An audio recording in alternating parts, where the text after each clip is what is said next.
여러분 안녕하십니까? 6월 25일 JCN 모닝뉴스입니다. 김두겸 울산시장 당선인이 KTX 역세권 복합특화단지 개발 사업이 제2의 대장동 사태가 될 수 있다며 사업을 전면 재검토하겠다고 밝혔습니다. 반구대 암각화 보존과 관련해서는 맑은 물 확보가 최우선이라는 입장을 재확인해 주요 시정의 방향이 바뀔 것으로 보입니다. 김영환 기자가 보도합니다.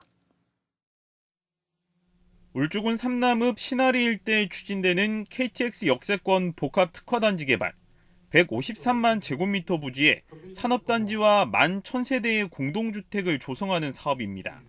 하나와 울산도시공사, 울주군이 특수목적법인을 설립해 사업을 추진하고 있습니다.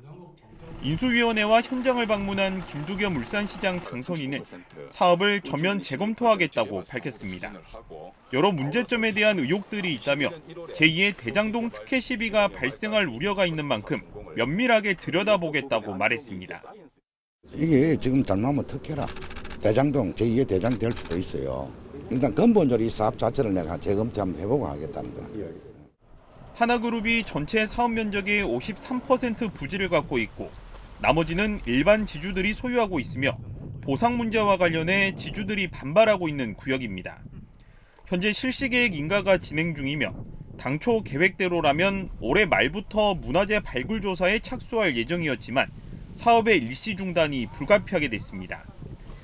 또 반구대 안각화 현장을 방문한 김 당선인은 시민들이 맑은 물을 마실 수 있는 권리가 최우선이라는 입장을 다시 한번 강조했습니다.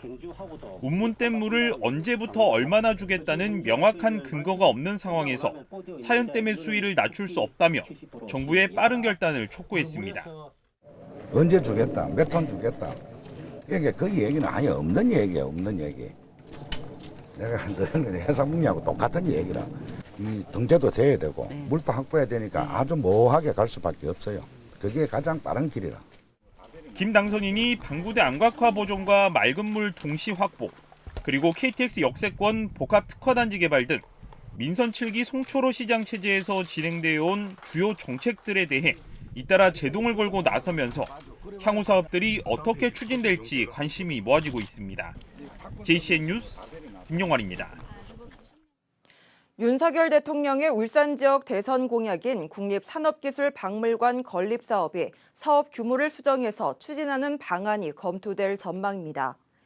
국민의힘 이채희 국회의원은 어제 국회에서 산업부와 울산시 관계자들이 참석한 가운데 국립산업기술박물관 건립에 대해 논의했다고 밝혔습니다.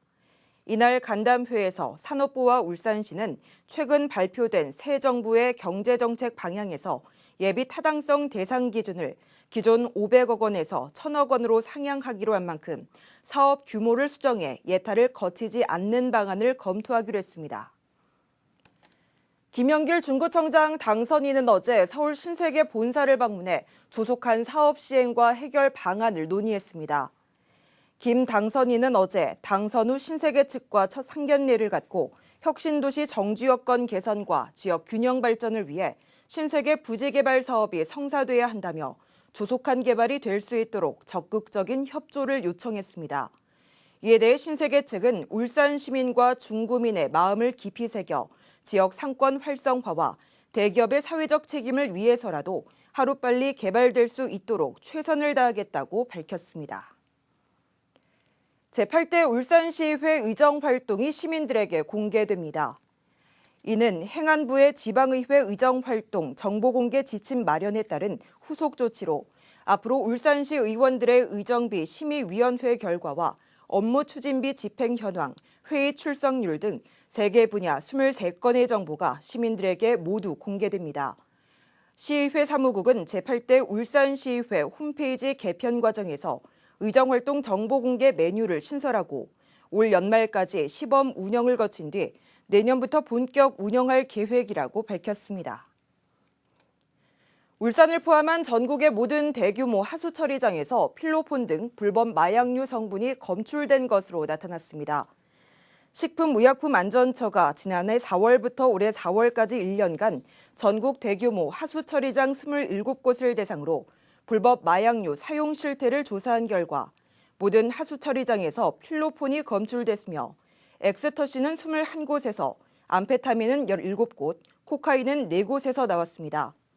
울산의 경우 2곳의 하수처리장이 검사 대상이었으며 전국의 하수처리장과 마찬가지로 불법 마약 성분이 검출돼 집중조사가 필요한 것으로 나타났습니다. 울산시가 가파른 물가 상승으로 인한 서민 경제의 부담을 덜기 위해 가능하면 올 연말까지 공공요금을 동결하기로 했습니다.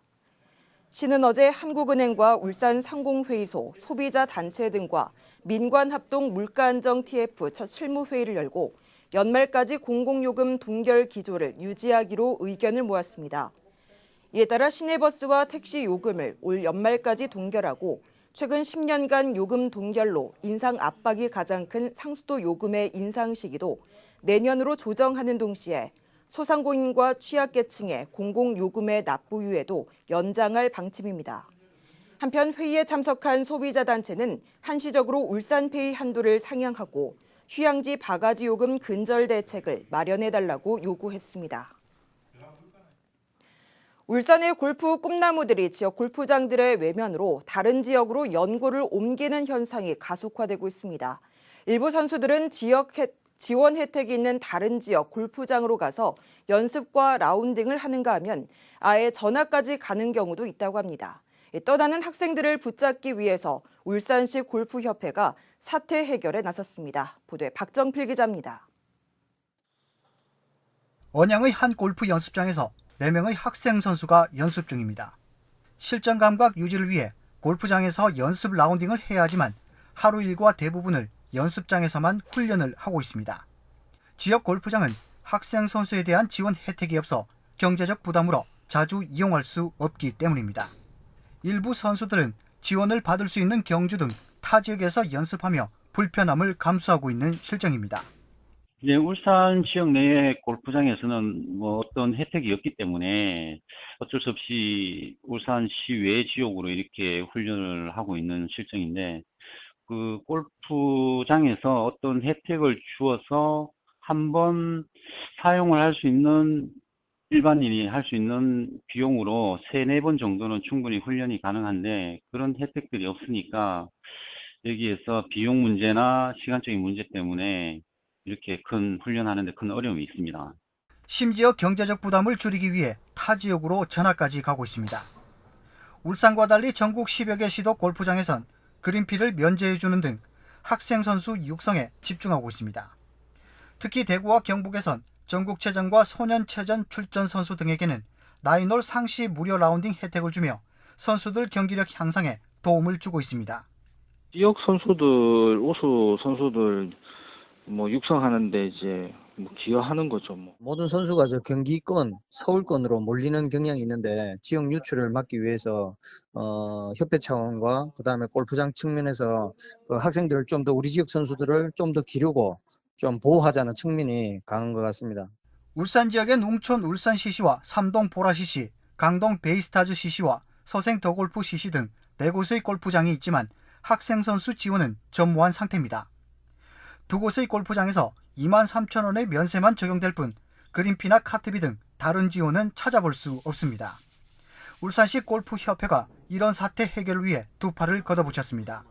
지난 17일 김두겸 당선인 인수위원회에 청원서를 제출했고 북구와 울주군 지자체장에게 공문까지 전달하며 학생 선수 지원 방안을 모색하고 있습니다.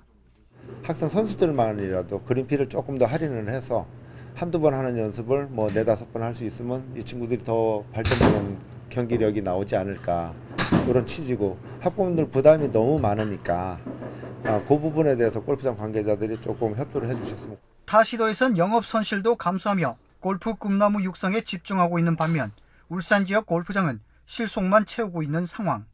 지역 학생 선수들의 실력 향상과 우수 선수 외부 유출 방지를 위해 학생 선수들이 부담 없이 라운딩할 수 있는 지원 방안 마련이 시급한 실정입니다.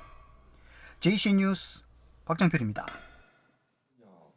전국적으로 인구 감소가 이어지고 있는 가운데 울산의 사망자 수가 출생자 수보다 많은 데드크로스 현상이 석 달 연속 이어지고 있습니다.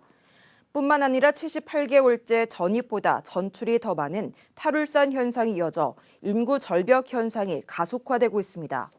고령화와 코로나19 사태가 계속되면서 울산의 저출산과 인구 감소로 이어지고 있는 것으로 보입니다.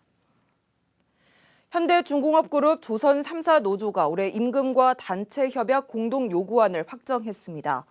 이번 공동 요구안은 3사 노조가 올해 공동 교섭하기로 한 데 따른 것으로 공동 요구안에는 기본급 14만 2,300원 인상과 임금 피크제 폐지, 사회연대기금 10억 원 출연 등이 담겼습니다. 3사 노조는 다음 주 공동 교섭안과 개별 요구안을 4측에 전달한다는 계획이지만 4측이 공동 교섭을 받아들일지는 아직 결정되지 않았습니다. JCN 울산중앙방송과 KT텔레캅 울산지사가 상호 경쟁력 강화와 공동 발전을 위해서 적극 협력하기로 했습니다. JCN과 KT텔레캅은 어제 KT 야음 빌딩에서 협약을 맺고 다양한 공동 사업을 추진하기로 했습니다. 양사는 상품 판매 대행과 주력 사업 발전에 적극 협력하기로 했으며 지역사회 발전을 위한 공익 실현에도 함께 노력하기로 했습니다. JCN 울산중앙방송과 현대예술관이 공동으로 주관한 공연의 티켓 판매 수익금을 지역의 문화 소외계층 지원을 위해서 기부했습니다. JCN과 현대예술관은 지난달 27일에 개최한 초대위드 현대예술관 윤딴딴 콘서트에 티켓 판매 수익금 중 일부인 280만 원을 어제 동구 종합사회복지관에 기부했습니다. 동구 종합사회복지관은 지역의 저소득층 어린이들을 대상으로 한 문화예술사업 지원에 기부금을 사용할 예정입니다. JCN과 현대예술관은 지난해 협약을 맺고 해마다 공동으로 문화예술 관련 지역사회 공헌 활동에 나서고 있습니다. 보험 약관 설명을 충분히 하지 않았다면 가입자에게 유리하도록 보험금을 지급해야 한다는 판결이 나왔습니다. 울산지법 김정성 판사는 A씨가 보험사를 상대로 제기한 보험금 청구 소송에서 원고의 손을 들어주며 보험사가 A씨에게 6,300여만 원을 지급하라고 판결했습니다. 갑상선 암에 이어 림프샘 전이암 진단을 받은 A씨는 보험사 측이 2차성 암은 별도의 진단비를 지급하지 않는다는 약관 유의사항을 들어 보험금 지급을 거부하자 설명을 충분히 듣지 못했다며 소송을 제기했습니다. 재판부는 보험사 측이 약관 유의사항 내용을 충분히 설명하지 않은 것이 인정된다며 A씨가 청구한 보험금을 지급하라고 판결했습니다. 층간소음 문제가 개인 간의 갈등을 넘어 형사사건으로까지 이어지고 있습니다. 8월부터는 아파트를 짓고 난 뒤 층간소음 차단 성능을 확인하는 사후 확인제가 도입되는데요. 과연 실효성이 있을까요? 구현희 기자가 보도합니다. 지난해 11월 인천의 한 빌라에서 층간소음 시비 끝에 40대 남성이 아래층에 사는 이웃 3명에게 흉기를 휘둘렀습니다. 이로 인해 40대 여성이 흉기에 찔려 의식을 잃었고 남편과 딸도 크게 다쳤습니다. 현장에 출동한 남녀 경찰관의 부실 대응으로 더욱 논란이 됐던 사건입니다. 지난 6월 울산에서도 비슷한 일이 발생했습니다. 40대 남성이 층간소음을 이유로 윗집을 찾아가 폭행하고 흉기로 위협했습니다. 또 지난 5월에는 층간소음 갈등에 아래층 주민이 코로나19 바이러스를 윗집 자전거에 묻히는 일이 있었습니다.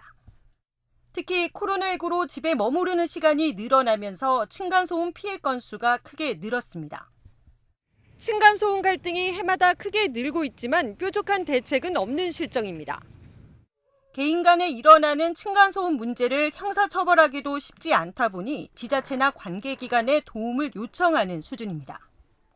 아파트 자체적으로 해결을 하도록 돼 있고 안 된다면 환경분쟁조정위원회라든지 그쪽으로 연결하는 게밖에 없고 사실상 강제적으로 저희들이 할 수 있는 건 없거든요. 층간소음 문제 대책의 하나로 8월부터 시행되는 층간소음 사후 확인제. 아파트를 짓고 난 뒤 층간소음 차단 성능을 확인하는 건데 지자체가 30가구 이상 공동주택 단지별로 샘플 가구를 뽑아 측정하는 방식입니다. 하지만 소음 차단 성능이 떨어져도 시공사에 요구할 수 있는 건 보완 시공을 권고하는 정도여서 실효성은 의문입니다. 더욱이 기존 주택은 해당되지 않습니다. 이 때문에 하자보수 조항에 층간소음을 포함시키는 등 시공사 책임을 강화해야 한다는 지적이 나옵니다. 시공회사가 잘 지었다고 했는데 민원이 발생되면 거기에 맞춰서 본인들이 관리할 수 있도록 얼마나 심각한지를 맞닥뜨릴 수 있는 장을 자꾸 만들어줘야죠.